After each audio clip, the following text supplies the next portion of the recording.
Syndicated Source Material.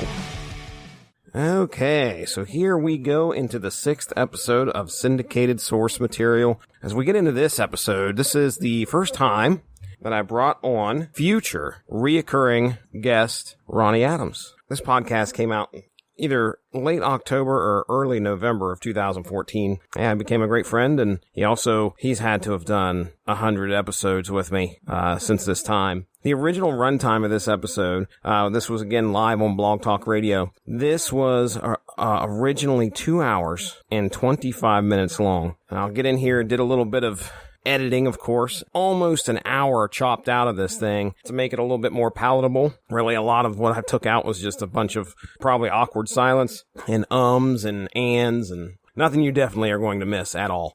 So you'll get a chance to listen to me tell my story about going to an auction and ending up with a bunch of signed Brian Michael Bendis issues of Ultimate Spider-Man just by sheer accident. So that's a fun story. You'll get to hear that at the beginning. And another thing I want to touch on before I turn you loose is the word crossover. A crossover now to me would mean two companies coming together, two different companies coming together and putting two of their properties together in a book. So not from the same universe, in other words. But I use that term a lot throughout this episode. So just be prepared when I say crossover. What I'm talking about is a company-wide event where a lot of the main players of the universe come together for one large story. It was fun to listen to this and edit it again, to hear Ronnie and I kind of converse back and forth for our first time recorded talking about a comic book. You can tell that he has a passion for comics just the same as I do. We both have an affinity for Savage Dragon, and as the years progress and as these episodes progress, you'll kind of see how Ronnie and I are two peas in a pod a little bit when it comes to our comic book preferences. Anyway, fun episode. It was the 6th episode of the Source Material Comics podcast on the Radulich In Broadcasting Network. Here we go. Here is House of M. Hello, everybody. Welcome to Source Material. My name's Jesse. I'm your host. We're going to be diving into some mutant mayhem tonight, covering the House of M, a Marvel crossover event that happened in 2005. Before I go any further, I'm going to bring on my guest here, Ronnie, from our new program on the Radulich In Broadcasting Network, from the Screaming Boy podcast. What's going on, Ronnie? How is it going, sir? It's going great, man. I tell you what, I'm ready. I've reread this, like I was telling you earlier. I read it once, twice. Did a little bit of research on it, and I think this is one of those crossovers in Marvel's most recent history, I guess you would say. That's it touched a lot of titles and actually had a moderate impact on some of the stuff that definitely occurred after that. Glad to have you on here and talk it with me. Obviously, this is one of the ones you picked. Is there any reason as to why this stuck out for you? I've been a big fan of this storyline since it came out. I'm a huge Bendis fan as well. It's one of the most interesting stories I've read that has to do with the X-Men and all the mutants, and it had a huge impact on the Marvel universe. That's why it stuck out to me, because it changed a lot of things. Yeah, it did, and I mean we're definitely going to get into that. Marvel and DC both, are known for their big crossovers between their titles. We know that at this point in time in 2005, when this was going on, they were pretty well established that there was going to be probably a crossover event every year. And just like you said, BMB, Brian Michael Bendis, the guy can write. He had his way with the Marvel U, in quite a few storylines. I'm going to tell a quick little story. I actually mentioned this on the Metal Hammer of Doom last Thursday. I actually do my best to try and hit auctions around my area. The area I live in is not a very big area. It's not like we're not like a metropolitan area. It's a pretty small rural town, I guess you would say. But anyway, anytime there's an auction that has the word comic in it and it's within a 30-mile radius, I'm trying to get there. Last year, I hit this auction. There were 2 boxes of comics. And when I say boxes, I'm not talking about your fancy long boxes with bag comics or anything like that. These were just like, Apple boxes. But the comics in them were pretty modern, all right? They're modern comics. They weren't anything really past the 90s. So it wasn't anything, I should say, anything previous to the 90s. So there's 2 big boxes of these comics, and I'm looking at both of them. Now, this auction place I went to was awesome. They had all these comics, or all these items listed, and they went in perfect order. If you ever go to an auction, that's never the way it happens. I knew that there was going to be this one box that was going up. So I went up there, and of course I'm waiting for it to come up up for bid, and me and this old lady went back and forth on this box of comics. She's got to submit at some point. She's got to tap out. Come on, we're at $30, and there's probably okay. There's no way this old lady's going to spend more than $40 on this box of comics, and I'm sitting there trying to figure out where I'm going to draw my line. And she's sitting there, and she's bidding back and forth with me, and she finally gets up to like $40. I'm like, screw this, I'm out of here. I'll try for the second box of comics, which is the very end of the auction. So she ends up getting this box of comics. It had some decent stuff in it. Like I said, most of it was modern. Nothing was like, we don't have first appearance Wolverine or anything crazy in there. It was just some more modern stuff. Right. So I let her have it, okay? Well, a long time passes by, and that old lady doesn't get up. So I'm like, she's waiting for that next box of comics to come up. She's waiting for it because I'm sitting there, and she wants to bid on that last box of comics. We finally get down to the very end, and it's me and this old lady, and she gets up and leaves two items before that box of comic gets up to bid. I'm like, yes. Yes, I'm celebrating, Well, anyway, this box of comics has a lot of new stuff in it, but there's a good bit of stuff I've never heard of, and probably some stuff I just buy to read. If I can get it in bulk and read it, great. I'm a happy camper. Yeah. It comes up to bid. I win this box of comics, and there were a couple other boxes of stuff that I grabbed, $5 a piece. Okay, a box of comics for $5 a piece. So I get home. An entire box. An entire box. We're talking, well, let's just put it this way. After I calculated it up, I paid 3 cents a comic is what it came out to be. Now, these things weren't these things weren't loose. Okay, they were actually, there were some that were bagged and board. There were some boards in there too. But this is the kicker, all right? I get home and I'm looking through all of them. Ultimate Spider-Man number 8, 9, 10, and 12. I had those, and they were... No. They were signed by Brian Michael Bendis. They I didn't even see these in the box, dude. I wasn't really paying a whole lot of attention when I was going through, at first perusing stuff. And I pulled out it was either 4 or 5, early issues of Ultimate Spider-Man signed by Brian Michael Bendis. And when this guy collected, by the way, tried to collect a story arc. Like, he had the whole... I don't know if you read Green Arrow or not, but do you remember when Kevin Smith was writing Green Arrow by a chance, like way back in the early 2000s? He had that whole, first story arc of Green Arrow written by Kevin Smith, and I pull this one out. It's the first one that's got a signature on it, and I'm like, no way. Well, it ends up being the colorist, I think, signed it. But but I'll never forget, dude. I paid 3 cents. I had 2 graphic novels of Preacher in there. I paid 3 cents a piece for. I mean, it was the motherlode, probably the best ever comic auction I ever had. But I brought that up. Obviously, I want to tell that story, dude. I'll send you pictures because I've got them on the Facebook here. I'll probably post them. Actually, I'll post them to the website, the Radulich In Broadcast site, and we'll get you in there so you can get everybody so they could see them. But it was, So Brian Michael Bendis puts a smile on my face every time I hear his name. No doubt, man. That's amazing. I remember going to a comic convention one time when I was younger. My dad surprised me and said, "Hey, let's get in the car and go to Charleston." I didn't know where we were going. We pulled in, and there we were amongst all these, just boxes and boxes of comic books. It wasn't a huge con like, everybody dressing up and everything. And I got there and actually got a couple of signed issues. One, Lost in Space, he bought for me as a surprise, signed by the artist, and I can't for the life of me, I have it stored away. I can't remember who the artist was, but it was really cool because he was there. And then I had the Savage Dragon versus the Savage Megaton Man. Oh yeah, signed by Donald. Yeah, signed by Don Simpson. That's awesome. Yeah. So, now this was. They had like a con going on there. Yeah, and it was. I was younger, so I don't remember a whole lot of. I mean, I remember being there, and I remember just being excited and buying everything I could. And those were the two gems right there. Heck yeah, man. That's awesome.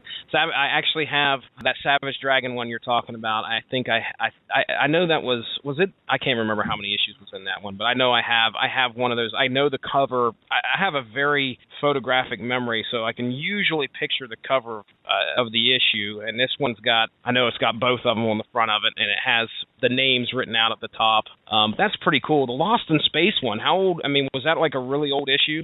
It was a more recent issue. It was right before, I guess, the run had ended, and so it was still pretty cool to get that.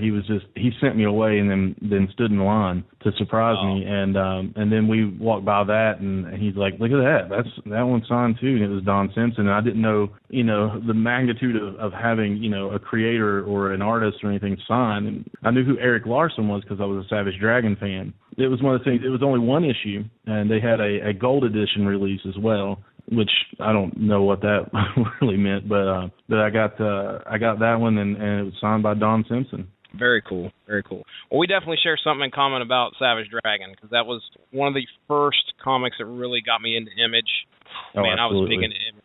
I mean, I was huge into Image, and even though, Rob Liefeld gets so much crap, I mean, I was all about buying the Brigade and all about buying Youngblood and just trying to get as much as I could in those early Image days. And I think, honest goodness, that was what brought me back in to collecting comics. I obviously, as a little kid, I was kind of into it, but then I got out of it. And then when Image hit, I was like, look at the art. Look at how awesome this freaking looked. And then Eric Larson's stories, I mean, some of that stuff was so over the top. Good stuff. Well, definitely. It was just something different. Yeah, it was. It definitely was. It was something that, as a kid, I was, I think, 13, 14 years old when I started, collecting that stuff. It wasn't Comics Code approved. That's for damn sure. That's what I was going to say. It did not have the Comic Code approval on it. That's right, man. And that was probably most of the excitement. But all right, okay, let's get back. I guess we'll try and get back on the task here. I'm sorry I took us down a rabbit trail there, but so we got House of M. Now, House of M started in 2005. Like we said, Brian Michael Bendis. The artist illustrated by Olivier Coipel. I doubt I'm pronouncing his name right. But, sounds good to me. Yeah, we'll just roll with that. House of M is actually preceded by another crossover that kind of leads into it, or at least the events of this crossover lead into House of M, and that is a story arc called Avengers Disassembled. You had a chance to read over that and kind of get a good idea of what happened. You want to go ahead and briefly summarize Avengers Disassembled? Absolutely. Anytime I feel like reading House of M, I go back and read Avengers Disassembled as well, and because the events of it really lead up to House of M. I mean, because that's where you find out the Scarlet Witch, Wanda Maximoff, she loses her crap, man. Starts off as a normal day at Avengers Mansion, and then all of a sudden the deceased Jack Hart shows up. So everybody's really, of course, shocked to see him there, and then they get out there, and it's not just him, it's a zombified version of him. Scott Lang, Ant-Man, first one on the scene, goes out and tries to talk to his old friend, and zombified, dead Jack Hart just whispers, "I'm sorry," and explodes, and actually takes Scott Lang with him. Yeah, it just all goes downhill from there. So you've got a dead Ant-Man, you got a dead, of course, still dead Jack of Hearts, and then it's just the crap hits the fan, man, and it just, like I said, it goes back to Tony Stark at a what seems to be like a UN peace conference. He starts sweating, and he threatens to kill the delegate from Latveria, Dr. Doom's home country. He's acting drunk. He threatens to kill him, and everybody has to step in and stop him. And he realizes what he's doing, and as he's leaving, he actually says a few harsh words to Hank Pym, don't you have a wife to beat? And then goes on, he says, "I know this feeling." Yeah. Yeah, it was pretty harsh. He goes, I think I'm drunk, and he's actually talking to the Scarlet Witch. it goes on back at the Avengers Mansion. They're trying to figure out what's going on, and they see a Quinjet come in, and it crashes. It comes in hot, and it crashes, and Vision steps out, and he gives this long speech about how he's, everything that they held dear, they're no longer in control of anything. Anything they hold dear, they're not in control of the events that are going to happen. And then he says, our time is over, and he apologizes for what he's about to do. His jaw just unhinges, and these spheres pop out. It turns out they form into 5 Ultron robots. 5 Ultrons. So big battle ensues with Ultron. I've actually got the issues right in front of me. They figure out how to defeat him. They take the head off, and Jennifer Walters, She-Hulk, has had enough, and she freaks out, and she grabs Vision to ask him what's going on and rips him in half, and she hulks out and loses control. Yeah, she loses control. So now they've lost 3 Avengers, and everybody's down. She's injured the Wasp. She's injured Captain Britain, which is the female version of Captain Britain, whose name I can't remember right now. Cap in the hospital with a separated shoulder. Tony Stark has to step down from Secretary of Defense. They put She-Hulk down, and she goes into S.H.I.E.L.D. control. It just seems like the Avengers are falling apart, and they can't figure out why or who or what's going on. So they're all blaming each other. They're all blaming Tony for being drunk. They're all it's just, they're being, for lack of a better term, disassembled. And so a proximity alert goes off at Avengers Mansion. They show up, and it seems like almost every Avenger that has, good or bad, shows up. We're talking Moon Knight, Daredevil, Jocasta, Tigra, Wonder Man, Spider-Man, the Fantastic Four, Namor, I think I said Black Panther, Spider-Woman, Miss Marvel. You've got all these heroes showing up, and they're like, what else would you have us do? We're here to help you. And as Nick Fury's on the scene telling them to leave because it's a crime scene, the Kree army shows up. And just starts, attacking. Yeah, and then so Avengers assemble. They start fighting the Kree army. They're trying to figure out what's going on. Hawkeye eventually gets so ticked off, he runs and he says, I think I'm going to need more arrows. And he shows up with a double quiver on his back and just starts laying into these guys. I mean, we're talking, he's holding nothing back, shooting them ribs, chest, shoulder. I mean, he's putting them down. And he gets in the middle of the battle. He gets shot in the back. His arrows are gone. And he realizes there's nothing else to do. And he says, not like this. He grabs a hold of a Kree warrior and he screams, not like this. And he hits his jetpack and he says, like this. And he flies into a Kree battleship and it explodes. So he sacrifices himself to save the team. They jump into the fray. Captain America says, Avengers assemble. They start fighting. And then all of a sudden, all the Kree, disappear. They fly off. They're gone. And they have no clue what's going on. All in the span of one day. So they're trying to figure out what's going on. They said the ship that's down, it's not actually metal. It feels brittle. And then Doctor Strange shows up and says the magics are being abused. And Captain America knows what he's talking about, and he just says, oh, no. Cuts to a flashback. I know I'm sorry I'm going into too much detail, but right. It seems that the Wasp and Hank Pym, of course, are divorced. She's having a little tryst with Hawkeye, and she has a scare thinking she's pregnant. So she's talking to Scarlet Witch about it. And she says, Avengers should not have kids. Superheroes should not have kids. That should be a rule. And you thought you could have 2? So she says that to Scarlet Witch, and she says, what? What does that mean, 2 of what? And she goes, oh, nothing. She's like, she just brushes it off, says, never mind. She actually, they're sitting by the pool. She goes, I got to pee. You got to pee? I'll be back. And she just leaves. And then Wanda realizes that at one time she had 2 kids. She had created 2 kids to be happy, to live a normal life, because she was married to, she's married to a freaking android. Yeah. And who's the Vision. And she just wanted a normal life, so she created 2 kids out of nowhere. Then they no longer existed. So Doctor Strange, that cuts back to Doctor Strange telling him that, something's, very wrong, and he's explaining why it's her, because all of this stuff is happening, and it says, is there anyone the Avengers have dealt with this level of mystic power, someone who could orchestrate this chaos? And they eventually decide, no, it's her. After some argument, after some explanation from Doctor Strange saying, she has lived a violent, crazy life, she's in a delicate mental state, and she's messing with a new power that she called the chaos magic that Doctor Strange says doesn't exist. They finally realized she snapped. So they have to go get her. They have to stop her. They show up at this this house. I mean, she's feeding the kids dinner.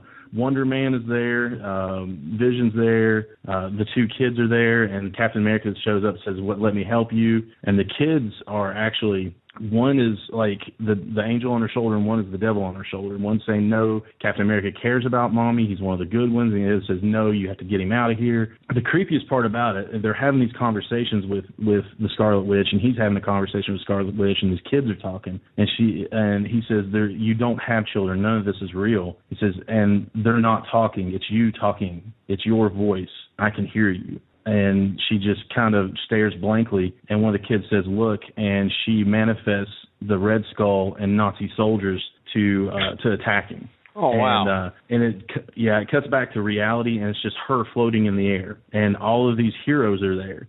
Miss Marvel snaps on her and says, you destroyed the Avengers, all of it's gone. And she once again manifests the Hulk and all the X-Men to fight them. And another 3 Spider-Man. It's gone crazy. So all this is going on, and then Doctor Strange steps up and just absolutely lays a smackdown on her. He says, you will stop this madness now. So he's fighting magic with magic. Her mutant power, of course, is she controls probability, but she also has a sort of mysticism and magic, a Scarlet Witch.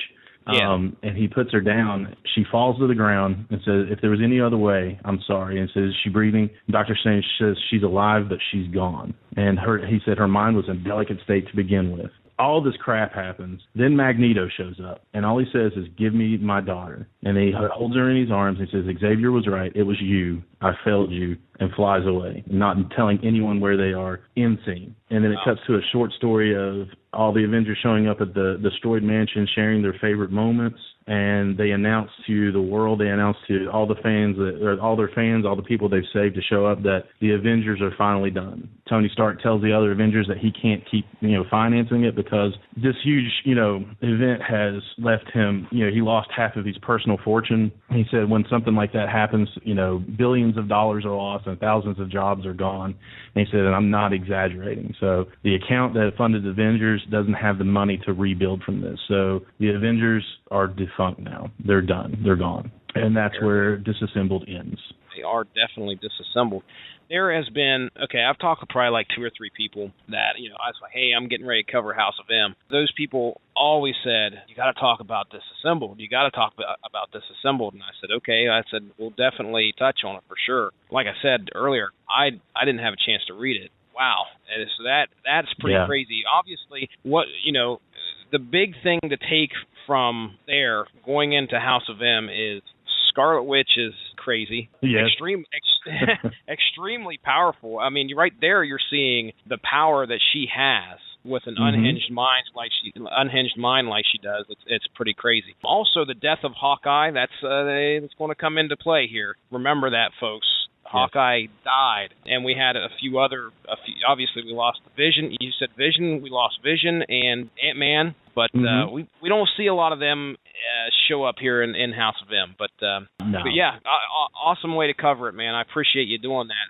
I completely, in my opinion, I completely butchered it. So it's definitely it's worth more than worth going back and actually reading the entire story to get the intensity of what happened, you never think of She-Hulk. She always thought of her as the funny, the witty, the hero. She freaks out. She loses it. She's a Hulk, and one of the lines in it, they were talking about her freaking out, and they said, and it was actually Falcon, Sam Wilson says, you keep putting Hulks on the team and acting like you're surprised that this happens. So she's no longer, at that point, some of them no longer think of her as Jennifer, but she was a Hulk. I can't say that I've followed She-Hulk very much at all. Has she ever had any episodes where she's done that before? Not to my knowledge, not that I can remember. But this was one of those. Yeah, this was one of those events that brought that out of her, that made her like her cousin. Wow. All right. Well, let's hop into issue 1 here. Issue 1 of House of M. Now,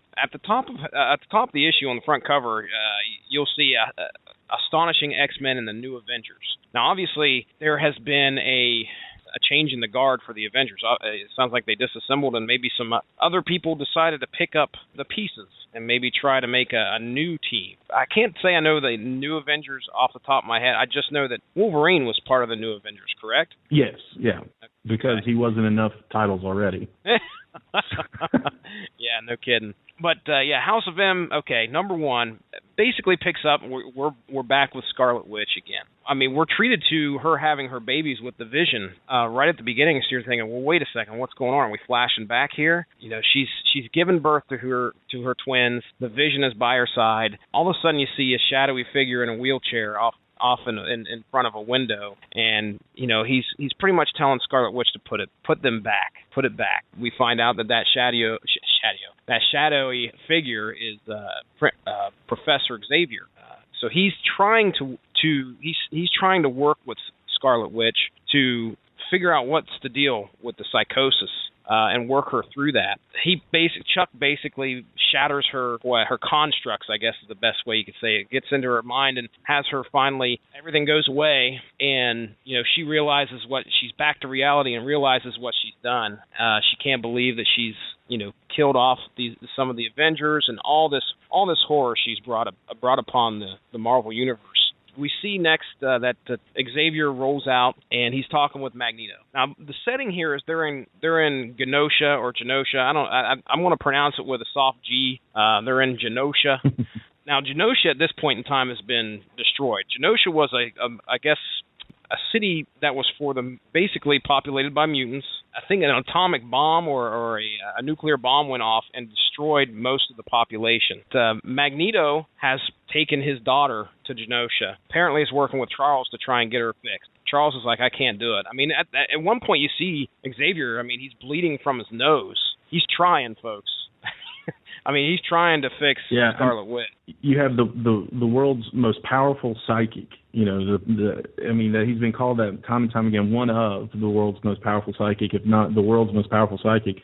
And the effort that he's putting into trying to help her and trying to restore her mind is giving him nosebleeds. What Charles is telling Magneto is like, hey, I'm trying here. I don't know if we can get this fixed. I really don't know. We then cut to some of our famous superheroes heading to Avengers Tower. Obviously, the mansion's been destroyed, so I don't know if it's Stark Tower that is now temporarily being used for the Avengers Tower, but there's a skyscraper that they're all heading to. Basically, Charles has brought all the previous Avengers, new Avengers, X-Men.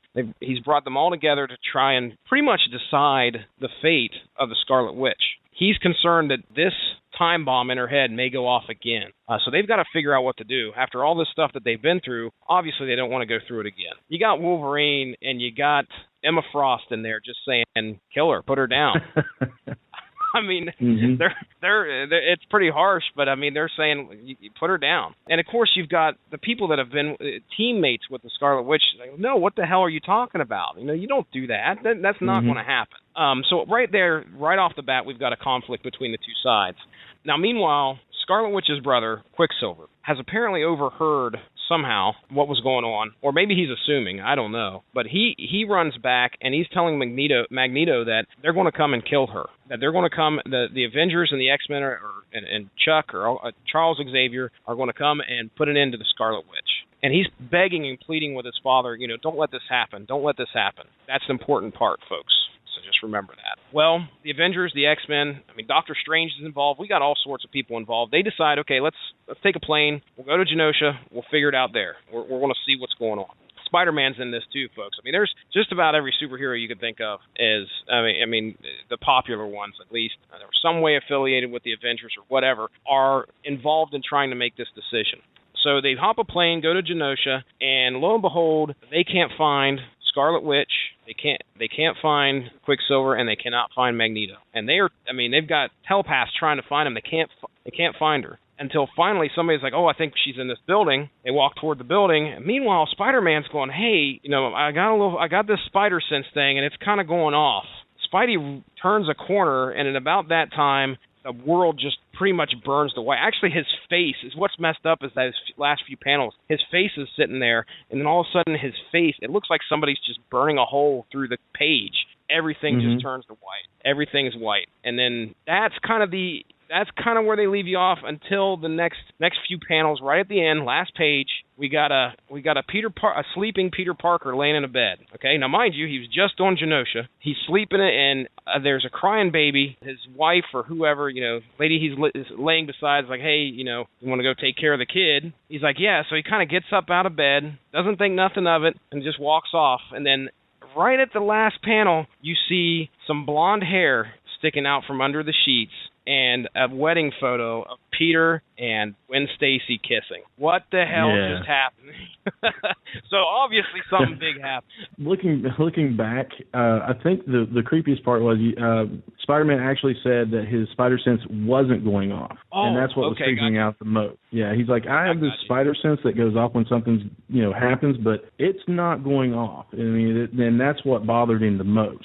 So he's like, something weird is going on here. So as they slowly, each person starts to disappear, the world burns away, and he wakes up, and he's got a baby, and everything is normal to him and not to the reader. And when you see the picture of him and Gwen Stacy, crap just got real, so to speak. And when I first started reading this, I was like, I thought it was going to be taking me right into the alternate House of M that we're getting into. But no, they did a great job setting it up. First issue, exactly what went down and what caused it. So your the first issue, great intro issue, doesn't deal a whole lot with the House of M, but it definitely tells you where it started, what started it. So absolutely. Immediately, after reading this, when I first got it, I was like, I need issue 2 right now because what is happening? It's one of those things where I never realized that, after Disassemble into this, I didn't realize that Scarlet Witch was that powerful to create. I mean, she could warp reality, but she's creating her own reality. And,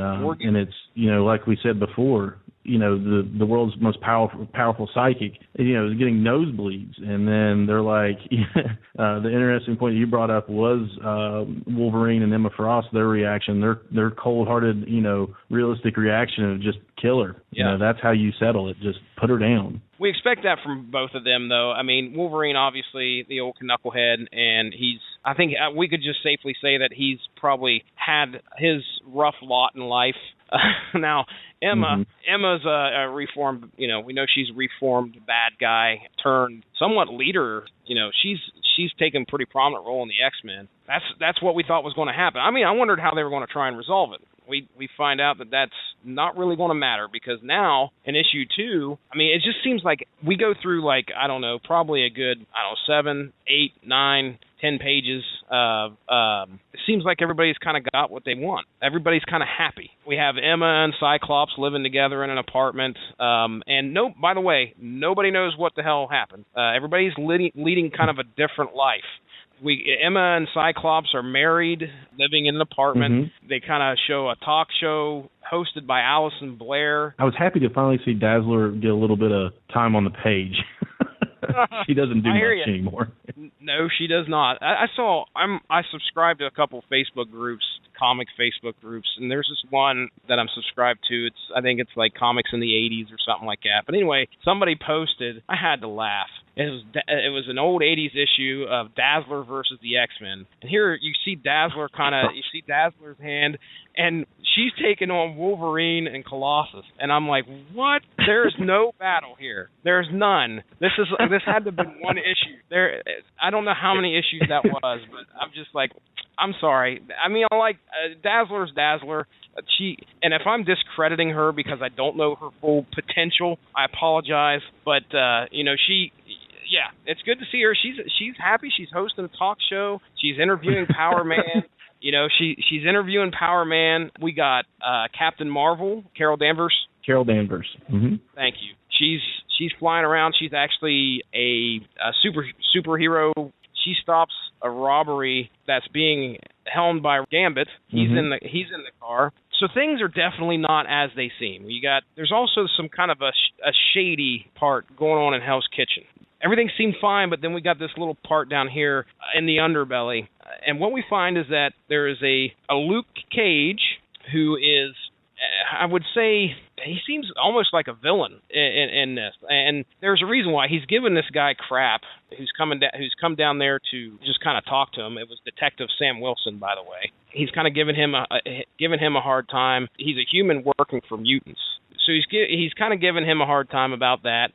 He's investigating, for the life of me, I can't remember what exactly he's investigating. Oh, it was Wilson Fisk. Wilson Fisk was beaten to a coma. So they're trying to figure out if Luke Cage had anything to do with it. Boy, we got Colossus over in Russia plowing fields. Chicago, we've got Beast and Hank Pym. Hank is trying to break, I think he's using Stark's money to research the mutant genome, and Hank kind of gives him a hard time, gives him what for, saying you don't want to do that. So you're like, what is going on here? Well, what we turn around and find out is that mutants are now the dominant species of Earth. Yeah, I was just going to say, in the background of just about every panel you see, you see, like, I'm looking at Carol Danvers flying around. You look and you see a guy carrying a briefcase. It seems to be like riding lightning or some form of energy to work. People are flying.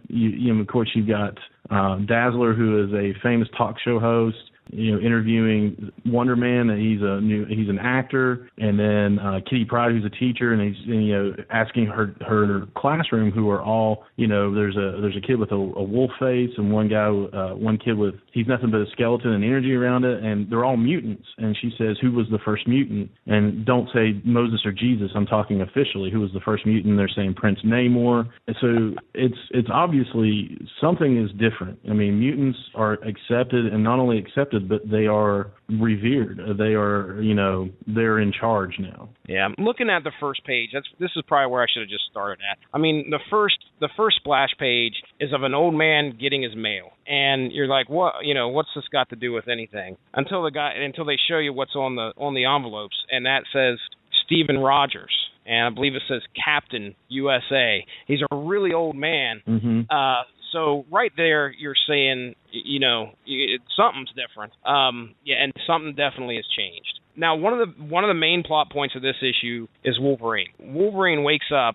Boy, at first I was like, oh man, because he wakes up to a scantily clad Jean Grey in his bed, to which we find out it's actually Mystique, who is kind of like, well, I thought you liked redheads, But Wolverine wakes up. He realizes something is wrong. Something has changed. And he races to the deck of, he jumps out.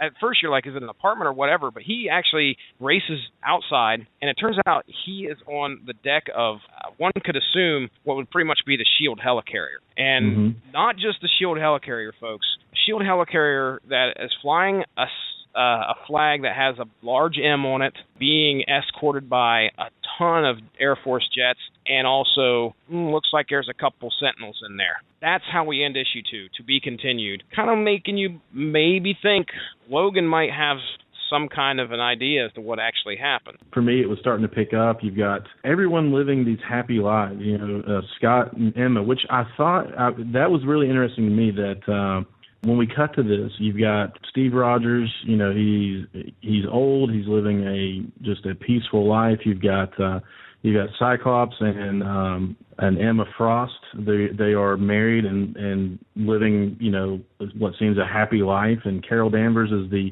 most popular superhero in America, stopping crime. Dr. Strange is practicing psychology. He's actually talking to Robert Reynolds, the Sentry, about his problems and helping him with them. The Sentry needs some help. Yes, he does. Yes, he does.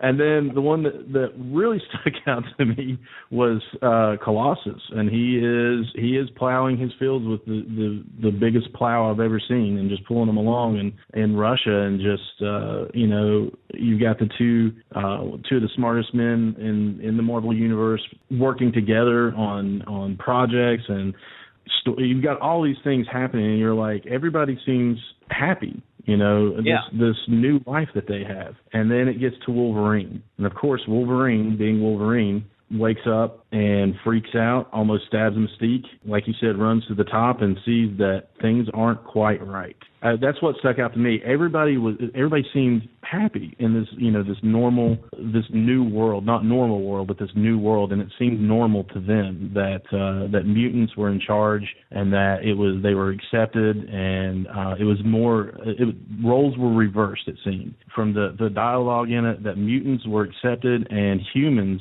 sapiens, were Homo sapiens superior that were looked down on and almost feared and rejected. I think in that segment with Luke Cage, they use the word sapien like it's a derogatory term. Issue 3, we pick right up with Wolverine, and what we immediately see is that Wolverine definitely remembers everything from previously to this new world. He remembers his battles with the Hulk. He remembers Weapon X. He remembers the Phoenix Saga. They have, they can kind of give like your montage there of him kind of recalling what's going on. Mind you, he's still staring off of this helicarrier, and Mystique is trying to figure out, what the hell's going on.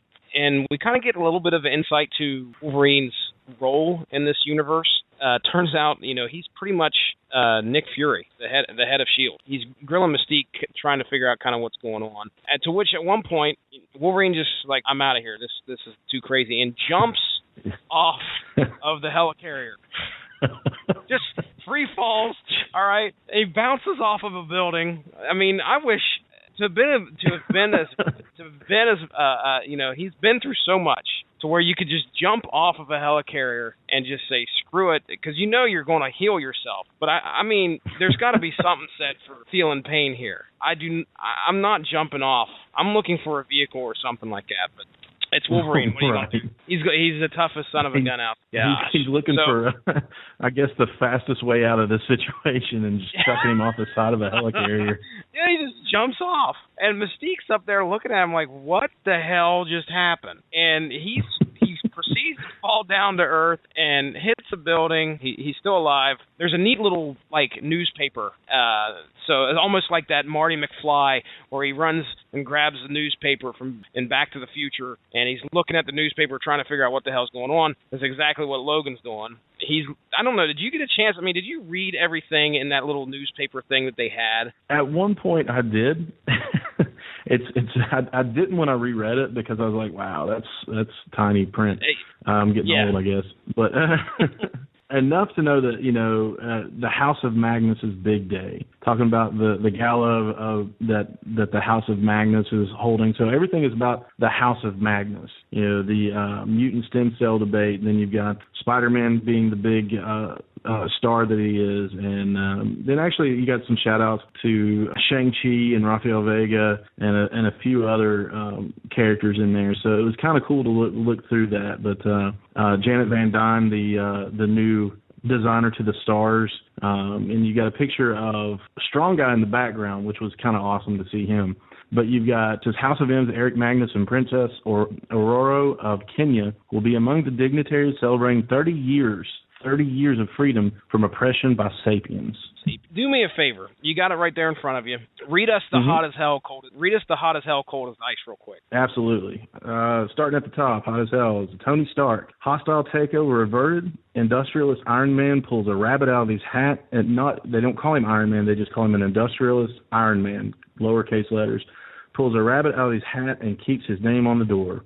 Allison Blair, talk show picked up for 3 years for a reported $50 million payout. Ralph Macchio, comics guru, makes the House of Ideas the largest print publisher on the planet. Jason Wingard goes head-to-head with Tony Stark and has nothing to show for it. Warren Worthington III, this is getting into the cold as ice. Sex scandal threatens to bring down family empire, and the Hellfire Club closes its doors for the first time since 1760. Now that was one of my, when I first glanced at this, that right there, all that stood out to me because it just made it feel like the whole tabloid or that newspaper feel. But Ralph Macchio giving himself a little plug there. But yeah, obviously things have changed, and Wolverine's trying to get a handle on what's going on here. So Wolverine pretty much steals somebody's bike and heads over to 1407 Grey Malkin Lane, the Westchester and the 616. Which, by the way, 616 is That's the designation of current Marvel Universe reality that everybody is aware of. He heads over to Charles, the School for Gifted Youngsters, and he's looking for Charles Xavier. And as a matter of fact, I think that's one of the words he yells or says right before he jumps off of the helicarrier. So it's his search for Charles Xavier. He knows what's happened, so he's trying to figure out how to make it right. Meanwhile, you got the agents of S.H.I.E.L.D., not of the TV show. We're talking what looks to be like Rogue, Mystique, I believe that's Nightcrawler and Toad. Who's the leader there? Is that what's her name? Agent Drew, Jessica Drew. Oh, Spider-Woman. Jessica Drew, Spider-Woman. Mm-hmm. Okay, so they're tasked with bringing Wolverine in.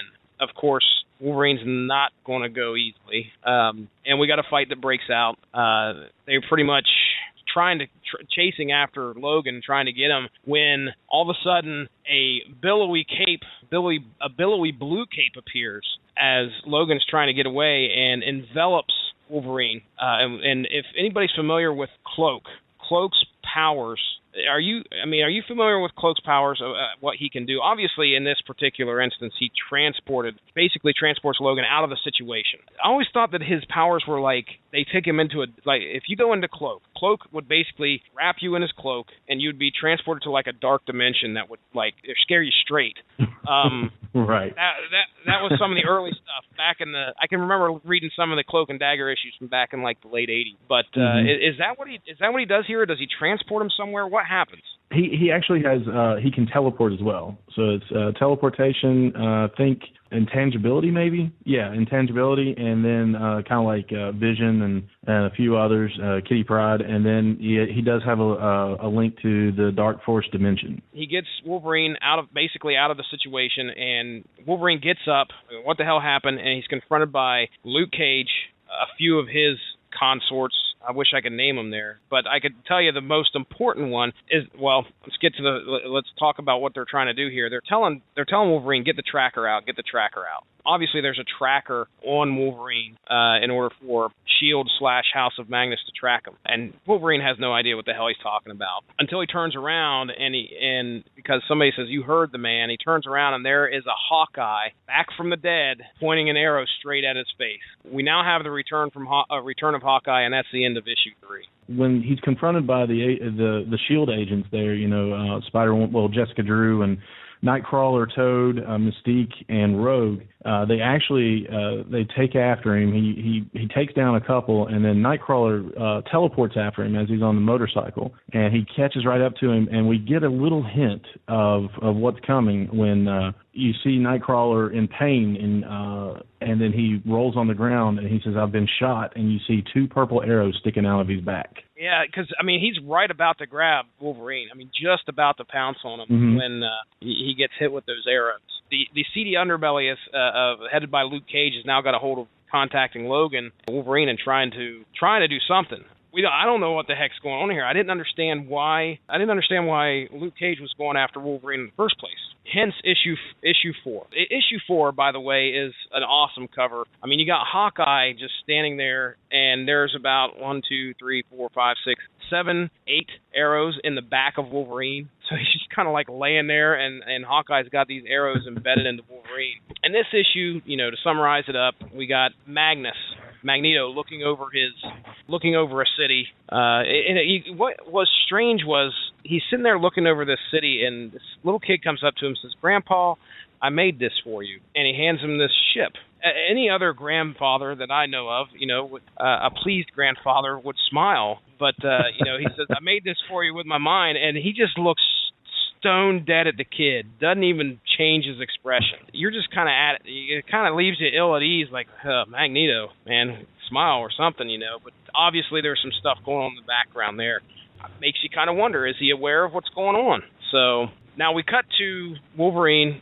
He's being told to take this tracker out, and Hawkeye doesn't give him a second to even figure it out, and before he puts an arrow in the back of his neck. It grazes him somehow, because you see the arrow sticking in the wall, and the tracker's stuck to the wall with gristle and blood, and Wolverine just hits the ground, and Luke Cage is pissed at him. Why'd you have to kill him? You didn't have to kill him. Well, of course I didn't kill Wolverine. He gets up when all of a sudden it's too late. The tracker's done its job, and a bunch of Sentinels which, I mean, describe those Sentinels, Ronnie. To me, they have Magneto's helmet, and it looks like the shape of his helmet as their head. You and they just grab that freaking the building and just tear it apart. By the way, I think we're introduced to a character in this issue, a little girl by the name of Layla. They're able to get away from these Sentinels by Cloak's transport. Cloak transports most of them to Wilson Fisk's, the Kingpin, by the way. I don't know if I said the Kingpin last time, but Wilson Fisk, a.k.a. the Kingpin of crime,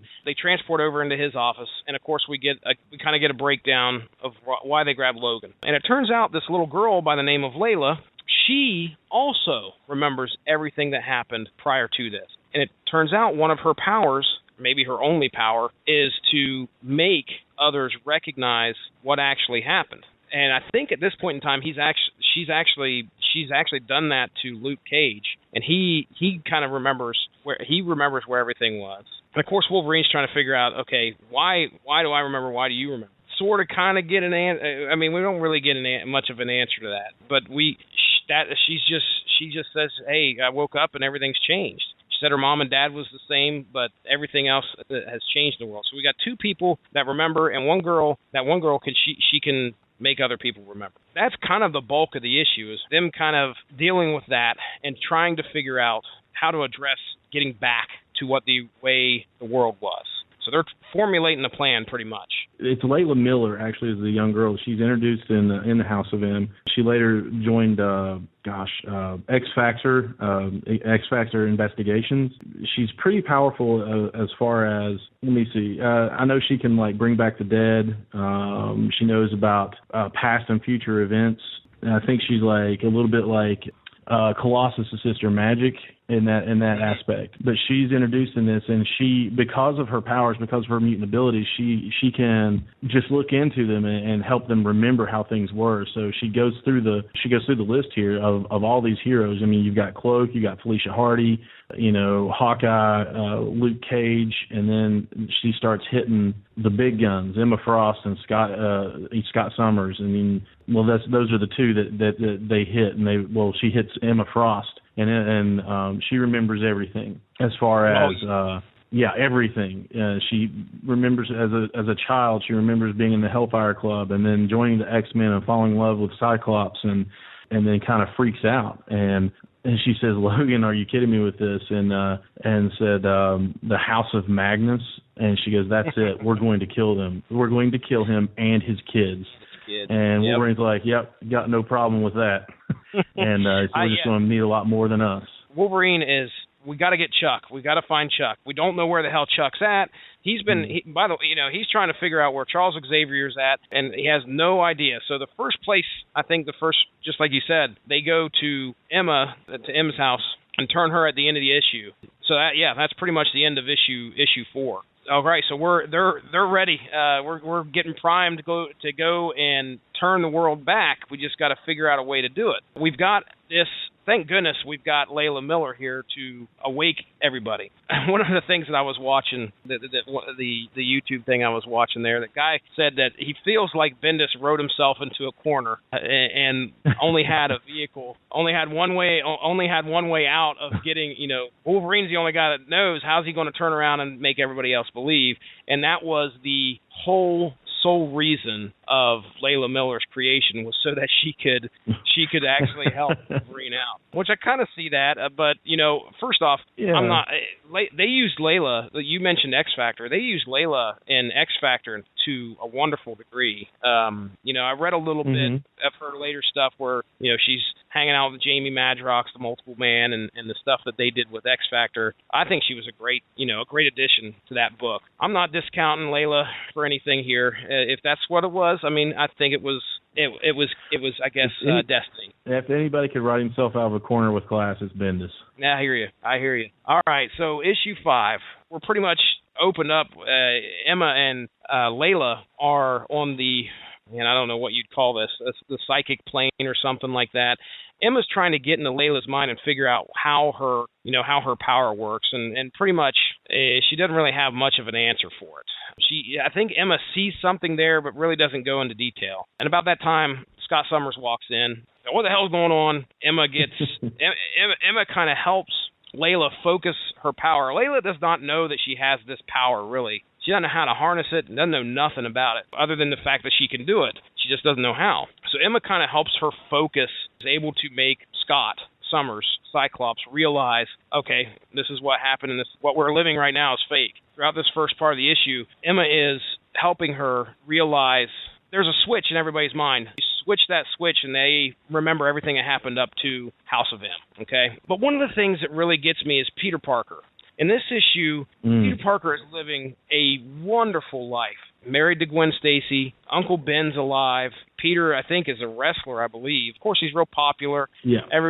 Everybody recognizes him. And then when Layla gets in there and switches that switch, and he remembers everything, it gives that great two-page splash of everything that's happened to him. Green Goblin, Venom, and of course he remembers Gwen Stacy's death.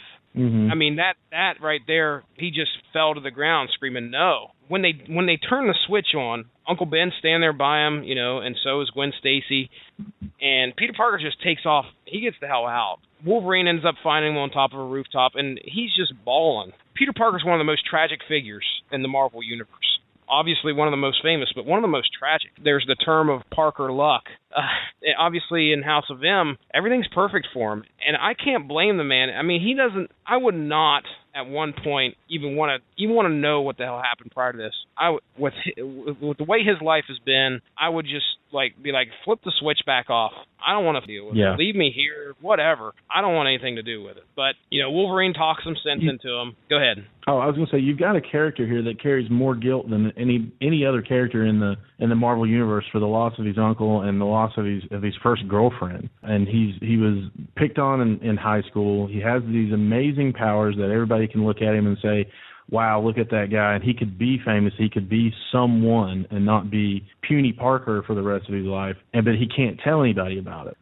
He lost his uncle, which was pretty much his father. He lost he lost Gwen Stacy, and he blames himself for that because he was trying to catch her, and when his lead line hit her, it snapped her neck. So it was actually the Green Goblin that threw her off the bridge, So you've got this, and then all of a sudden, his whole world turns around and everything is perfect. He's got the kid, he's got his first true love, his uncle's still with him, he's popular, he's loved, he's got money, they don't have to want for anything, and then all of a sudden he turns around and this little girl that he has no clue who it is, he doesn't know any of these people, and they say, it's not real. And then you get to see a dark side of Peter Parker come out. As Wolverine's talking to him, he says, Logan, I swear to God, I think I'm going to kill them. Magneto and his stupid daughter, I'm going to kill them with my bare hands, and I'm not going to be able to stop myself.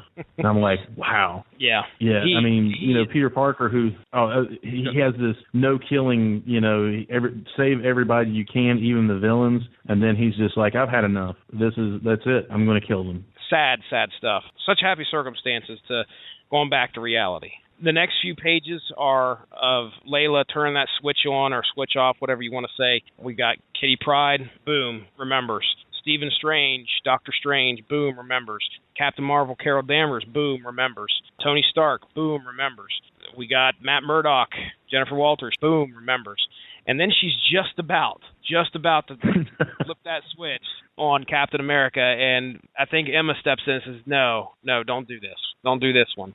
Because he wouldn't, he's an old man. Nothing really changed for this guy. He's perfectly happy living his old man life. She's just like, just leave him be. So now... He's 100 years old, she says. 100 years old. Wow.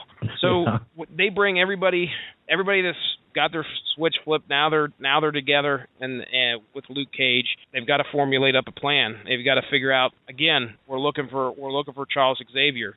About that time, the agents of S.H.I.E.L.D., not in relation to the show up, and of course they're about to ruin the party.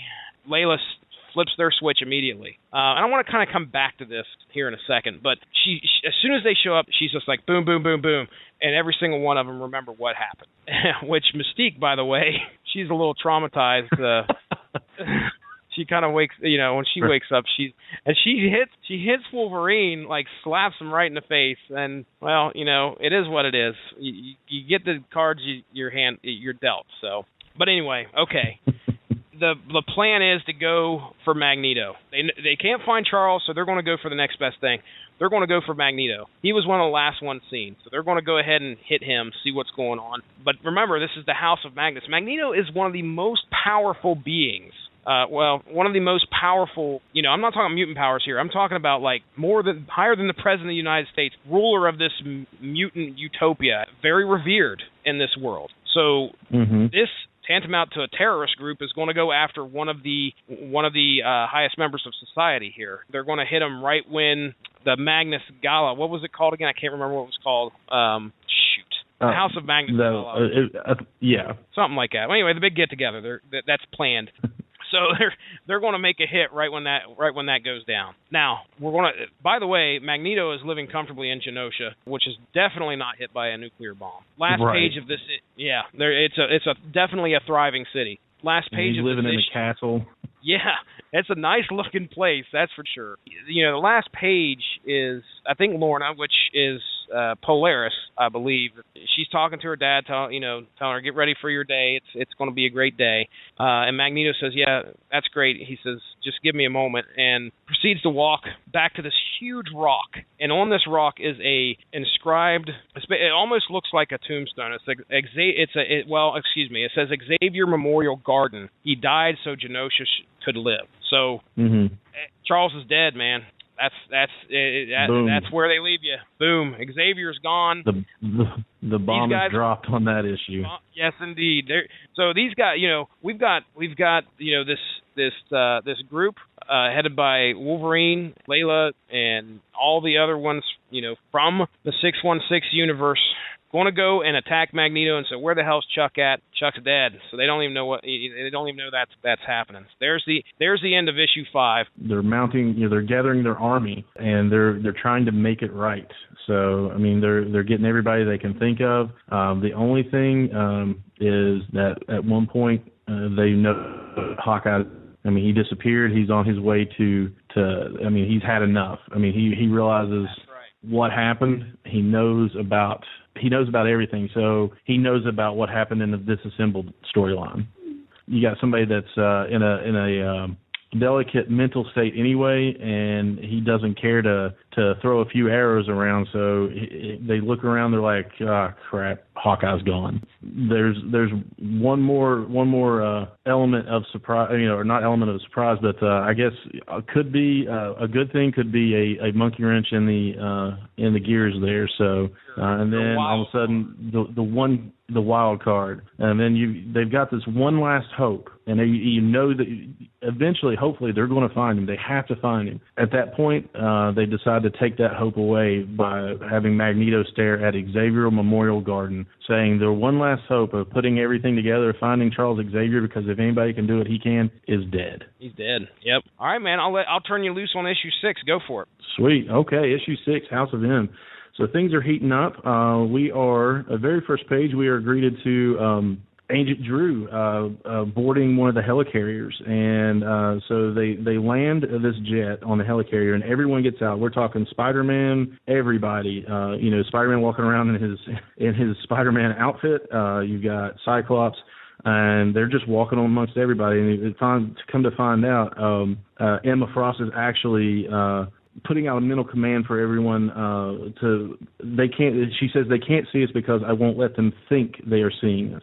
So she's cloaking them, and they get on this helicarrier, this giant war machine basically, and they're like, they get in there, and she reaches into the captain's mind, and she says, "Course set, Captain Greycrow. Destination, Genosha." And he says, "Yes, sir," because he thinks it's his commanding officer, and off they go to Genosha. And we cut to Genosha, and the gala has started, and everybody, one plane has landed, and off walks Dr. Doom. So you've got Victor Von Doom coming out, sans mask, actually. He has no scarring on his face. He is the one and only ruler of Latveria. He's a very handsome man. He is. He walks off, and he's a good-looking man. And they actually... They actually say, I was quite surprised to receive your RSVP. He says, you'll stand for some photographs, Magneto, and he says, it's why I'm here. And that's the only reason. He's still Dr. Doom. He's still kind of a giant jerk.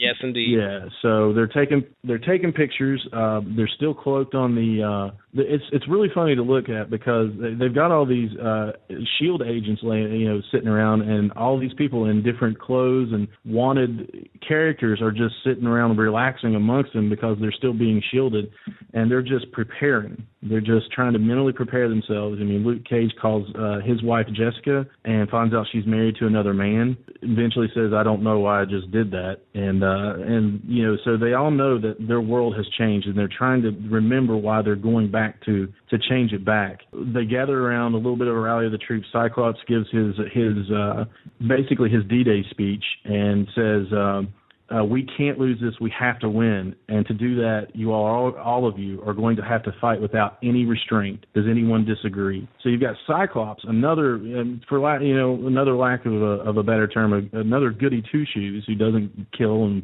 wants to save everybody. I don't want to call him that because I am actually a Cyclops fan. But he says you can't hold back. You got to hit him full force.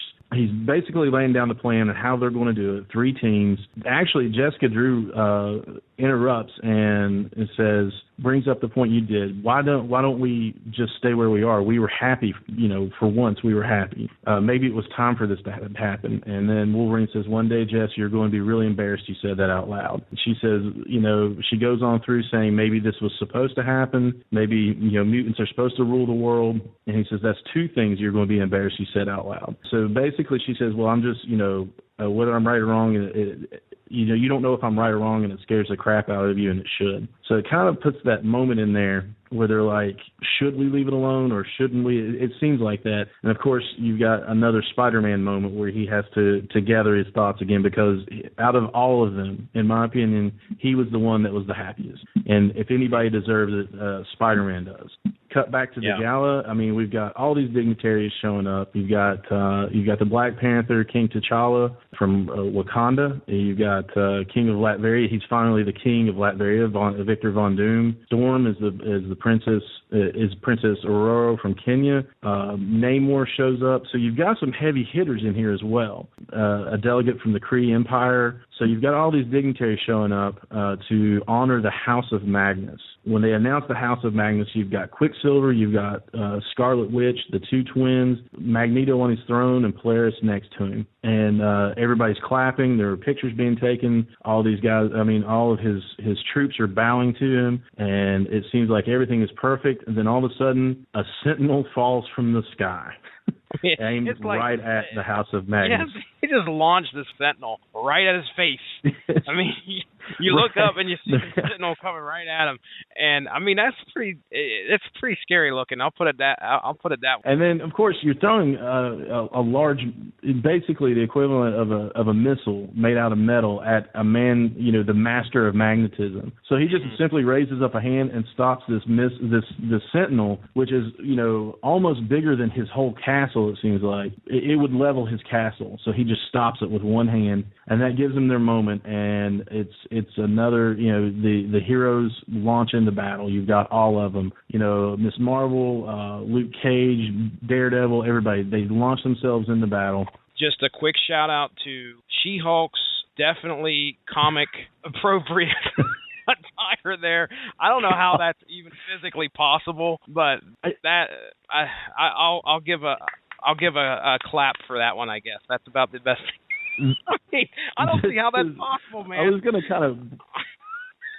kind of breeze by that, but my goodness, that is just ridiculous. It defies physics. But it's basically half of a shirt. I don't understand. Not even half, probably a quarter. All right, a quarter of a shirt. Yeah. In the middle of, I tell you what, if I had all these superheroes coming at me, all right, Wolverine is in the forefront with his claws popped. I'm not even looking at him. I'm probably looking at She-Hulk right now, and I'll probably. What? Go ahead. I was gonna say at that point, I'm a dead man because my attention is no longer, What's funny is, all right, I guarantee this. Obviously, the Sentinel was nothing but a distraction. Okay, well, I would say that was also a distraction. All right, that was in that right there. That She-Hulk's outfit was in the plan. All right. First, we want to throw a sentinel at him, and then Jennifer, just go ahead and unzip a little bit. All you got to do is jump out. Yeah. A little bit more. Okay, that's good. Yeah, there we go. Pay no mind. You will be fighting in that outfit. So, good luck. What was the? Yeah. All right. I'm sorry. I had to just give a shout out to Comic Book Physics, and we're more than welcome to get back into the serious battle. So, back into battle. Well, everybody's just going at it. I mean, a couple of shout-outs. You got Pyro that's fighting for Magneto, Sasquatch from, it looks like Sasquatch from Alpha Flight, and then Lady Deathstrike and a few others, and they're just going at it. I mean, Cyclops gets into the fray, and he's ticked off, and he screams at Magneto. I mean, they're absolutely going at it, no holding back. When they said it, or when Cyclops said it, they took it to heart. So everybody's going at it. They grab Storm. Layla Miller pulls her stunt on Storm, it seems like, at that point. Then all of a sudden they appear. Cloak teleports them so they can to where they think Professor Xavier is. So as Cloak, Emma, and Layla are all looking for Professor Xavier, they run across the Xavier Memorial Garden rock. The plaque on the rock. And what does it mean? That means all is pretty much, from her look on her face, all is lost. And then Cloak says, wait. He goes intangible, goes down in the ground, comes back up and says, Xavier's not here. It's not over yet. So they have this huge battle. I mean, it's just, they launch a full-scale attack in the middle of this crazy huge gala with all these, like I said, heavy hitters. You got Black Panther, Dr. Doom, Storm, Namor. Those are just to name a few amongst, the mutants that are a part of Magneto's army, and then as a part of the plan. So basically, the full-scale attack is mainly a diversion. So the second and third teams can deal with, the second team is going to find Xavier, and later on we find out what the third team is going to do, or the third person. So they have one chance. They almost lose hope, but we find out that Professor Xavier is not dead, and they still have a chance. And end issue 6. Right. Well, you did a masterful job there, sir. I'll take issue 7 if you wouldn't mind taking issue 8, and when we get to it, I'll go ahead and do issue 7 here. Issue 7 is pretty much our climax and ending somewhat to the series. To me personally, and I might be a little off, 7 is our ending. I'll tell you what, we'll do the issue first, and I'll get into my thoughts here in just a second. Let me jump back real quick. Okay. The big battle, all right? Here's what I didn't understand. And maybe this was, I tried to kind of reconcile this, but why didn't they just take Layla, start mind switching everybody there at the gala? Just like boom, boom, boom, start mind switching them. I don't know if I'd mind switch Magneto or not. The only thing I could think of is maybe, because there is, I think, a point in which, or in this series where Layla kind of gets wiped out a little bit using that. I just couldn't figure out, why even battle? Why not just go and switch everybody at the gala and go bam, bam, bam? Of course, obviously that's not going to service selling any copies. But, was that... Right. Am I dumb for thinking that, or was there something I missed where... No, absolutely not. Because I actually, that thought crossed my mind as well, but then it went back to, she does get wiped out. She doesn't have the focus she needs because these are new powers to her. But then you've got all these, you've got this mutant army, and then you've got all these, dignitaries with their bodyguards and everything show up. You can't really approach them and say, hey, by the way, we want to meet you. We want you to meet this little girl and see what she does.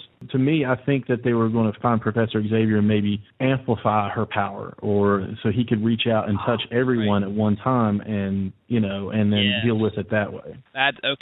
Because, if they get Xavier on board, at one point Emma was trying to get to Cerebro, I believe. Emma's a pretty good psychic, but obviously Charles Xavier is better. I could definitely see that. Okay, all right. So getting into issue 7, we're jumping right into the battle. It looks like She-Hulk, her attire has corrected itself and it's covering her very well. They're still battling. They're going up against the guards. trying to turn the tide. And there's a point in which this is where things start to kind of come unhinged. Quicksilver gets involved. Scarlet Witch is out there, and I think Scarlet Witch she either gets hit with something. I know that Quicksilver runs and grabs a hold of her, and he's holding her. And Scarlet Witch is kind of knocked out, or she looks like she's unconscious. But then all of a sudden, she just starts turning into Tetris blocks. And I mean, that's the best way to describe it. We got just a bunch of Tetris blocks just start falling apart. And Quicksilver's like, what the hell have you guys done to my sister? And he has no idea what the hell's going on. Or at least, he doesn't understand why she's falling apart like that.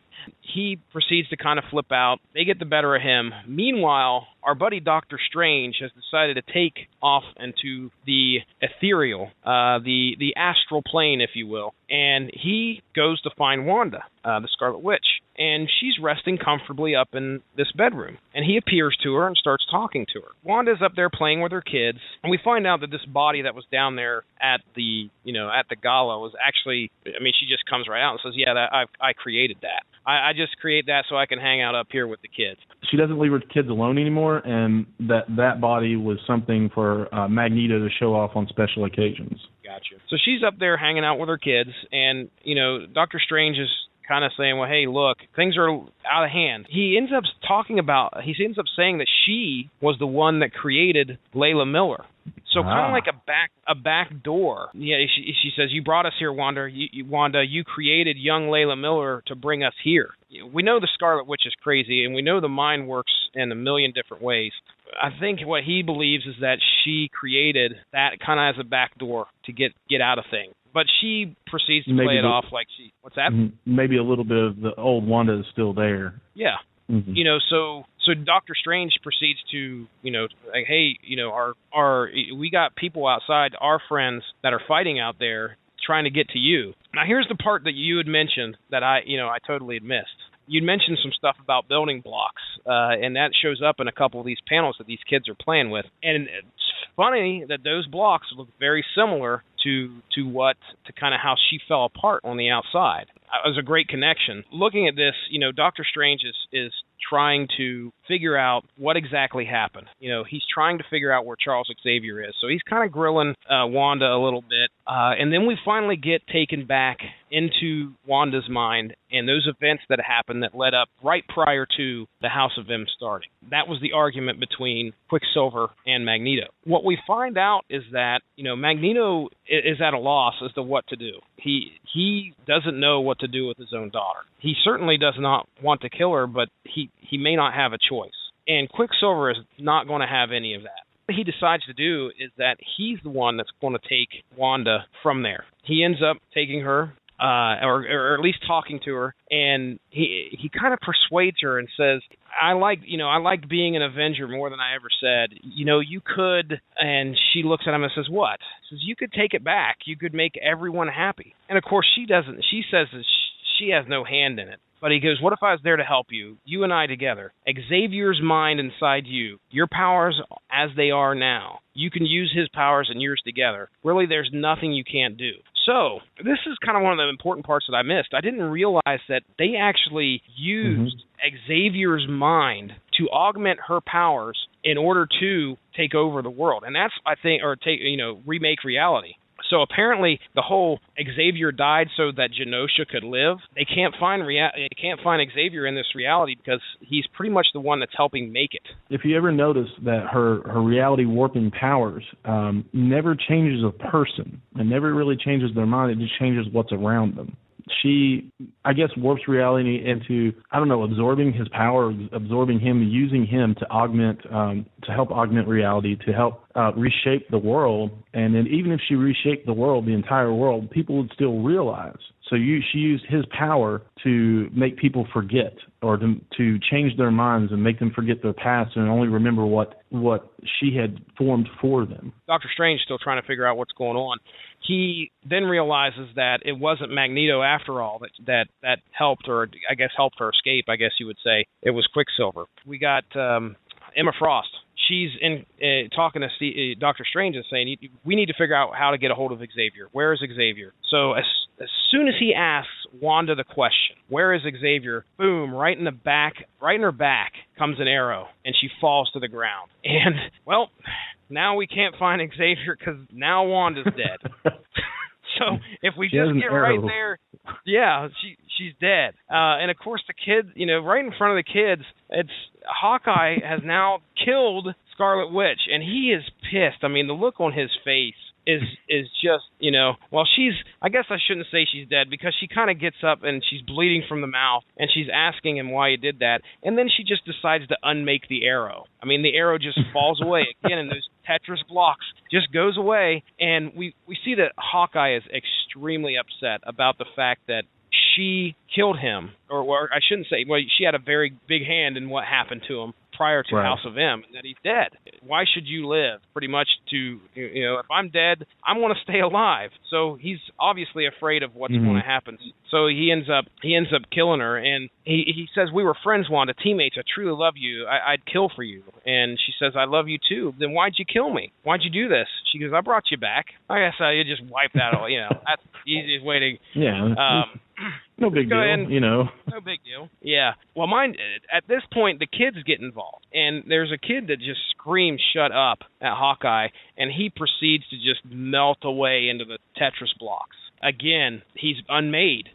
So Wanda is as powerful as ever. She's just as crazy as ever. Also, she can't control what's going on. Well, mind you, now we cut back to the battle, and Quicksilver is taking out some of the people, and he's flying around. He's hitting some of the heroes, taking some of them down. Magneto makes his appearance. And Magneto has go ahead. Let's cut back real quick. Right before Hawkeye shoots her, Magneto showed up in the garden there. And that's right. It scared all of them. Yeah, and Layla turns around, and her mutant power activates, and she pops Magneto. She flips that switch on him, and you can see it. And then it goes into the Hawkeye-Scarlet Witch showdown. And then all of a sudden, as Quicksilver's, making his rounds, taking out all the heroes, boom, this ends. Magneto shows up. Yeah. And now he's aware. He's yelling, "What have you done in my name?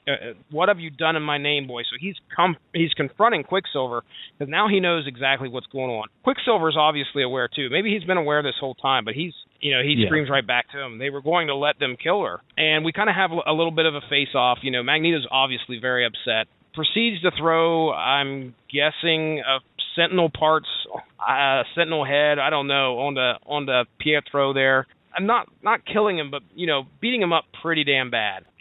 This gets Wanda's attention, and she comes out, and she faces her father. And we get a breakdown, sort of, as to why this happened. And I think she, at one point, she unmakes Magneto's mouth. Yep. Is that, yeah, I mean, he's about ready to say something, and she's just like, whoop, his mouth disappears. I tell you what, right now, that's nightmares for me. Oh, gosh. You're not kidding, man. That's scary stuff. But anyway, she comes out and she confronts her father, and I'll read a little bit here. She says, "Look what you've done to us, Daddy. Pietro was right. You ruined us before we even have a chance. Why would you treat your own children this way? Babies, why? Because you actually think you're better than everyone else. The arrogance of you. You think because we're mutants, we're better than them, that we deserve to rule. That's what you wanted, and I gave it to you. But look what it becomes. Even when you get what you want, you're still this horrible man. We're not the next step. We're not gods. We're freaks. Look at us, Daddy. We're freaks. We're mutants. You chose this over us, and you ruined us. Daddy, no more mutants." And wham! I mean, okay, you want to talk about a mic drop. Yeah. She dropped it right there, and just everything gets obliterated. What do those three words mean? Well, tune in to issue number 8, because we're going to find out. When you read this, I don't know if you read this, if you were grabbing this off the newsstands or what, but what did you think of the end of this issue? Man, it blew me away, because they speak of her delicate mental state anyway. She's created all this, I mean, for lack of trying, even though she tried to make everybody happy, she just created more chaos, because she gave everyone what they wanted, and all Wolverine ever wanted was to remember his past and remember who he was. And when she did that, he remembered everything, what she had done. He remembered everything up to that point of House of M, and then he had those memories and the memories that she created for him. enough was enough. Even her utopia, even her perfect world ended in fighting because what she felt was being a mutant, being a freak, as she put it. She blames everything on her dad. She blames everything on everybody but herself. She just says there's only one solution, and that's to rid the world of our kind of mutants. Boom. And then you go to that last page, 2-page splash of pretty much the world exploding, and then it goes back to the burn, the page burning through. That was just mind-blowing to me. I mean, you've got somebody who created her own world, reshaped the entire world, used Charles Xavier to reshape minds, and then she decides that she's going to change it even more and get rid of mutants. I mean, what does that mean for everybody? Does she get rid of everyone? What happened? I mean, it just blanks out, and that was where I was like, I cannot wait for the next issue of this. What is going on? So, it was a mind-blowing ending to that. There was no real final resolution to the battle. There was no happy ending, really. She'd had enough, and she said, no more mutants. Boom. Done. Yeah. Those 3 words are going to affect, we're going to get into it, but those 3 words are going to affect the Marvel Universe quite a while, especially the mutant side of things, X-Men, X-Factor, all that. But, all right, my man, take us into our, I would consider this the epilogue issue for sure. But like the first issue, we started out in the 616. The last issue, we're going to start out we're going to end it in the 616 universe and show the effects. So, by all means, sir, go for it. Absolutely. Thank you so much.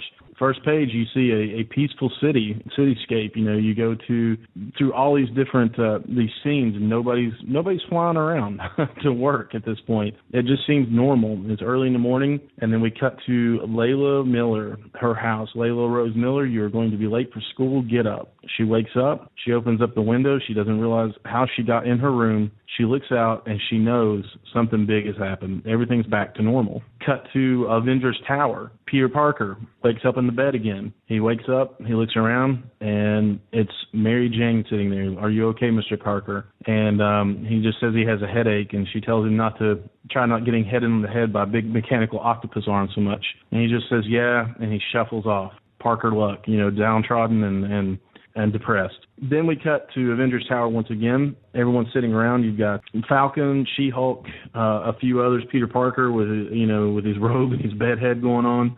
She-Hulk she remembers, and she goes, 1 minute we're fighting Genosha, fighting everyone and everything, and the next I'm tucked in my bed. And so was it something for everyone, She-Hulk? And then some remember, some don't. And Luke Cage just says, let's just wait for everyone to show up, and he goes, he looks over at Spider-Man, and he goes, Pete, says, you remember? He goes, yeah. You okay? MJ doesn't remember. And then you've got the Sentry and Jessica Drew, standing there, and he's like, Sentry's like, remember what? And, of course, Sentry's kind of special anyway. Yeah, definitely. He's kind of out of his mind, so...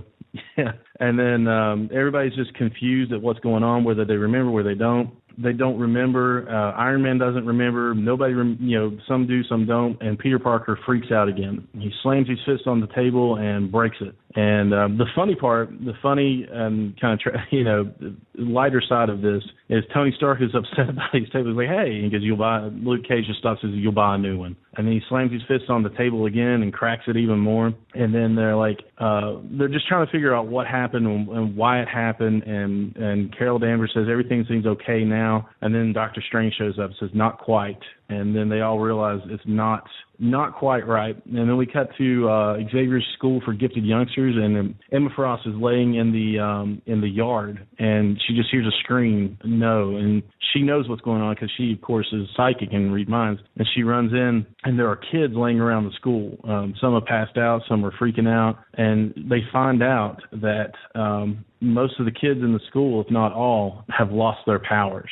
And then they realize some of the ones that remember she said no more mutants. They're worried about Wolverine because if he lost his abilities, the adamantium in his body, which is should poison him, but his healing factor keeps him alive. They go to find him, and they find him laying in the yard as well. And Nightcrawler finds him laying in the yard, and he goes, I remember my whole life. I remember all of it. So he's one of the ones with the lasting effects. He remembers his entire life. they're trying to figure out what's going on. Everybody's freaking out at the school. Emma goes and gets Cerebra, and she goes in and she realizes, change it up a little bit. They bring up the map of the world where the little dots of light show up where mutants are. There's only a few left, and they realize that tens of thousands, maybe a million mutants, they're gone, and they're not dead, they're just gone. So they're in a state of panic. They need to find Charles Xavier, who's still missing. They've got this great panic. I mean, even Bobby Drake, Iceman, he seems to be has lost his powers, and so the whole world realizes that hundreds, if not thousands, of mutants have lost the mutant, what is referred to as the mutant gene is gone. So nobody knows, they're thinking a virus, they're thinking, an attack, and nobody knows what happened. Only the ones that remember remember what's going on. Even Captain America doesn't remember, but they're calling it a judgment from God. I think it was William Stryker. They call him an evangelist, but he's part of a Church of Humanity, I think is what it's called.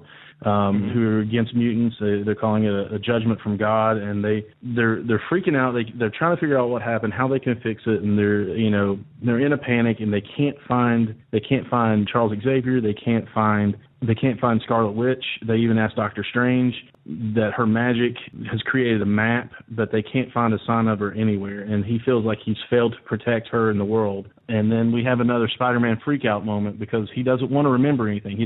Apparently either he wants to be happy or not.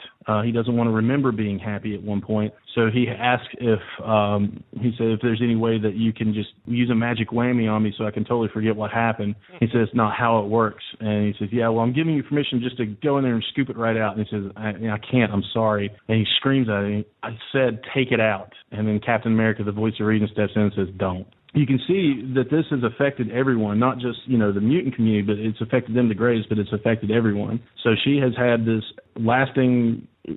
craziness that has pretty much almost ruined everybody's life, and then she ruined everybody, the Avengers' lives, and then she tries to put it back together and make them happy, and essentially ruining it again. It just all goes back to quote-unquote normal. They go to Avengers Mansion because they say that someone's there, and then a little bit of foreshadowing, they just go and they find Hawkeye's costume pinned to a wall with arrows. A newspaper article that says Avenger Hawkeye dead, and they say, and then Captain America's just kind of standing there with a half grin on his face, and they're like, what does it mean? Well, he's not dead, he's back. But so there's a little bit of a light at the end of the tunnel there. From there, we cut to Genosha. We see a downtrodden Magneto shuffling barefoot through this wasteland, burned out buildings and everything, and he finds a fork laying there, and he tries to manipulate the fork, and he can't. So he just hits his knees, and then the Avengers and the X-Men show up. I'm sorry, not the Avengers, and they ask where he is, where she is.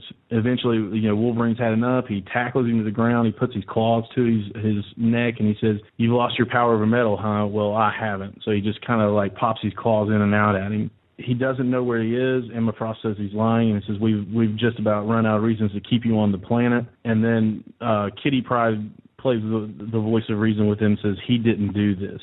And then Wolverine says, yeah, and the way I see it, he deserves every second of the rest of his crap sapien life. And he says, and when we find your kids, and we'll be sure to say hi for you. And they just leave him there to his misery. And so the hunt is on for Quicksilver, Scarlet Witch, and Charles Xavier.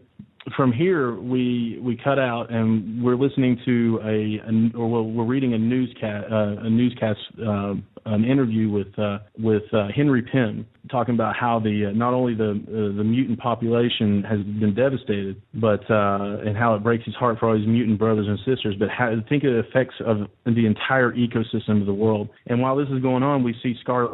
And she's off somewhere, living in this little village, shopping happily, interacting with people and living a good life. So she's hiding away. Apparently, she's happy. She's got away from everything. Whether she remembers or not, we don't know. But it says the natural order of our evolution as a species has been altered. The entire way our planet reacts to our existence has now changed. Our planet may not be able to handle the sudden changes that have been put upon us and on it. think about this. How many people are we talking about? Tens of thousands of mutants, hundreds of thousands of mutants, and all of those mutants, and I'm reading straight from it, how many have actually controlled energy? Our entire energy fields or produced energy sources, or wielded any number of elements that affected our atmosphere or the magnetic fields that hold our planet's weather system in place. And this is just off the top of my head. And all this energy, the energy of thousands of mutants, and it didn't all just disappear. I'm asking, where did it go?